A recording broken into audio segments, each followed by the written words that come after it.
రజత్ పటిదర్ ఒక్క రిప్లేస్మెంట్కి వచ్చిన ఒక ప్లేయరు ఆర్సీబీలో పాతుకుపోయి ఆర్సీబీలో తన ప్లేస్ని పర్మనెంట్ చేసుకొని ఇవాళ ఆర్సీబీకి కెప్టెన్గా నిలబడి ఆర్సీబీని తన స్టైల్లో తన క్యాప్టెన్సీలో ఫస్ట్ టైం కప్పు గెలిపించి 2025లో ఈసారి మళ్ళీ ఫైనల్స్కి తీసుకొచ్చాడు.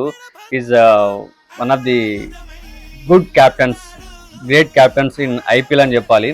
ఇన్ని నాళ్ళుగా స్ట్రగుల్ అవుతున్న ఆర్సీబీకి for the first time, last time cup కొట్టింది ఫైనల్స్కి వెళ్ళి, మరి ఈసారి కూడా ఫైనల్కి వెళ్ళింది. ఈ ఫైనల్స్కి వెళ్ళడానికి కారణము ఇక్కడ ఆడిన రజత్ పటిదార్ ఇన్నింగ్స్ కూడా కారణం అని చెప్పాలి. ఎందుకంటే 93 రన్స్ విధ్వంసకరమైన ఇన్నింగ్స్ ఆడాడు. మామూలుగా 9 సిక్స్లు కొట్టాడంటే ఏమన్నా ఆటనా అది. ఆ టైంలో ఆర్సీబీ అప్పటికి మెయిన్ వికెట్స్ కోల్పోయింది. ఇతను మాత్రం స్టాండింగ్ ఇచ్చేసి మిడిల్ ఓవర్స్లో కంప్లీట్గా జీటీని డామినేట్ చేసి ఆడాడు రజత్ పటిదార్. అందుకే అంత స్కోర్ కొట్టగలిగింది. 252 రన్స్ చేశారు. జీటీ మీద చాలా కంఫర్టబుల్గా విన్ అయ్యి ఫైనల్కి వెళ్ళిపోయారు.